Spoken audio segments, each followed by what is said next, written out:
Hi, this is Jagriti and I hope you all must be doing good and well in your lives.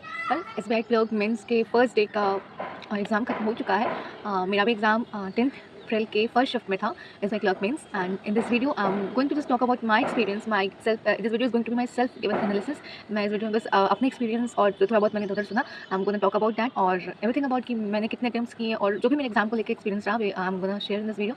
So talking about my attempts, attempted 82 questions. Well yes, जब मैं कल exam दे रही थी तो I was I was self satisfied कि मैंने 82 attempts किए हैं। Like I know it's not that much, मुझे मैं और कर सकती थी, लेकिन फिर भी मैं सेल्फ सेटिस्फाइड इसलिए थी क्योंकि मैंने तुक्केबाजी नहीं की।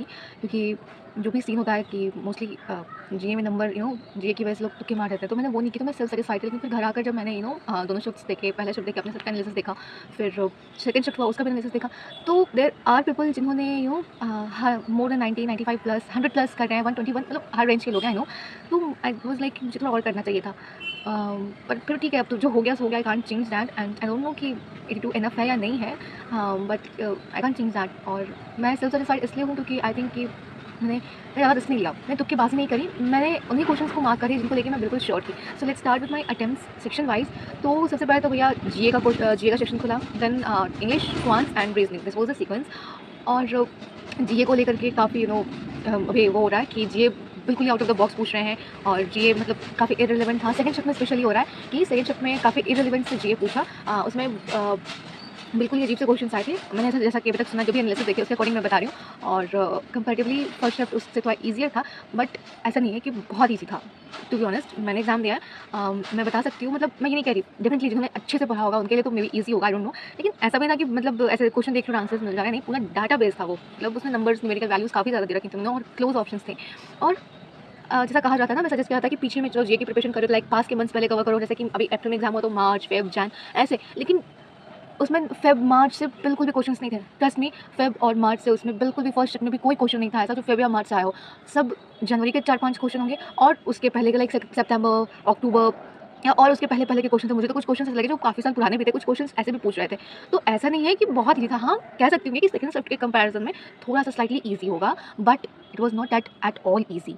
वो भी दिमाग ख़राब करने वाला था। और मैंने 3 महीने की प्रिपरेशन की थी। अब जीए को लेके हम श्योर नहीं हो सकते कि हमने कितनी प्रिपरेशन की, तो मैं ये तो नहीं कहूँगी कि मैंने बहुत बढ़ चढ़ के प्रिपरेशन की। लेकिन हाँ, मैंने जैसे सब कहते हैं कि हाँ इतना इतना कर लो, तो मैंने उतना उतना किया। मैंने मॉक्स लास्ट में मतलब मैंने शुरू किए, मॉक से पढ़ाई करी मैंने, फिर सबमिट करके उनके मॉक्स लगाती थी और पढ़ती थी, जितना हो सकता था दिमाग में रिटेन कर लूँ उतना करने की कोशिश करी। जैन फेब मार्च को पढ़ने की कोशिश की, आरबीआई एसबीआई वाले सारे न्यूज़ मैंने कवर करने की पूरी कोशिश की, इनफैक्ट कवर किए भी मैंने।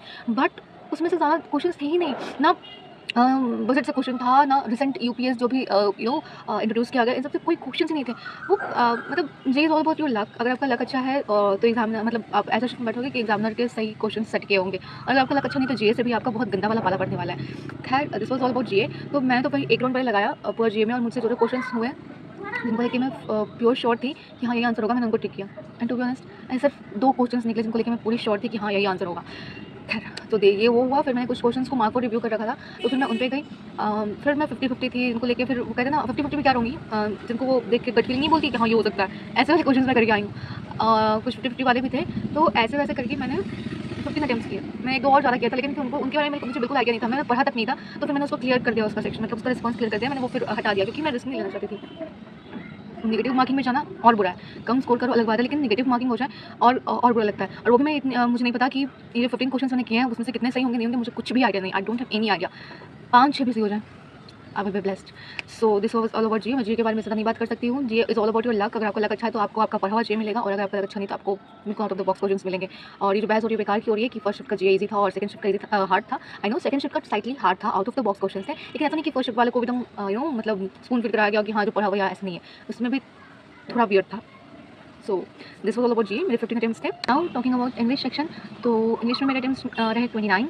वेल हाँ, मैं 29 अटेम्प्ट्स करे। और वेल इंग्लिश क्लरिकल लेवल के अकॉर्डिंग तो सही था, मतलब क्लर्क मीन्स में और कैसे इंग्लिश आती है, मेरे को सही लगा। Moderate level English. मेरी शिफ्ट में जहाँ तक मुझे पता है, जहाँ क्योंकि मैंने सारे क्वेश्चन विजिट किए थे, तो उसके अकॉर्डिंग करेक्ट था, पैराजम्बल था, रीडिंग कॉम्प्रिहेंशन था, और फिर मैच द कॉलम्स के कुछ क्वेश्चंस थे, नहीं मैच द कॉलम नहीं था, पैराजम्बल वो था, मतलब सेंटेंस रीअरेंजमेंट था, एंड कुछ और क्वेश्चन थे जो शायद शायद मैंने स्किप कर दिया कि जो वर्ड देते हैं कि कौन सा वर्ड सही फिट बैठता है, कौन सा वर्ड करेक्टली यूज़ किया गया सेंटेंस में, ऐसे क्वेश्चन थे। तो ये सारे क्वेश्चन मैंने स्किप कर दिए थे क्योंकि जब मैं मॉक्स देती थी ना तो मेरे क्वेश्चन सही नहीं बैठे थे, मतलब मैं करती थी तो वो गलत हो जाते थे, तो इसलिए वहाँ पे मैंने रिस्क नहीं लिया, मैंने करेक्ट इनकरेक्ट वाले को किया, देन मैंने पैराजम्बल किया, आरसी की, देन जो क्लोजेस्ट था कि इसके इस वर्ड की जगह पे और कौन कौन से वर्ड्स रिप्लेस हो सकते हैं, मैंने वो किया। एंड हाँ, मतलब मैंने ये सब करा है और ऐसे करके मेरे 29 अटेम्प्ट्स हुए हैं। इंग्लिश वाज क्वाइट गुड, मतलब सही था, ये लेवल इंग्लिश का सही था, पर स्टिल यू कांट से कि इंग्लिश में आपकी पूरी एक्यूरेसी रही हो, कि कभी-कभी थोड़ा कन्फ्यूजन होता है। तो जब एग्ज़ाम तो दे रहे होते तो लगता है कि हाँ, हमने एक्यूरेसी का पूरा ख्याल रखा है, लेकिन जब घर आते हैं और सोचते हैं तो लगता है कहीं ऐसा ना हो कि मैंने सारा गलत कर दिया।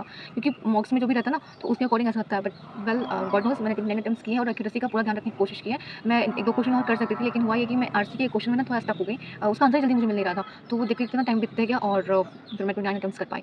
वेल जो हुआ सही हुआ, तो कुछ हो नहीं सकता। नाउ अबाउट क्वांट्स, तो क्वांट्स में मैंने 22 अटेम्प्ट्स किए। I know it's quite very low, लोगों ने हमारे उसमें काफ़ी अच्छे अटेम्प्ट्स किए, लाइक 30 प्लस भी किए, बट 22 किया मैंने।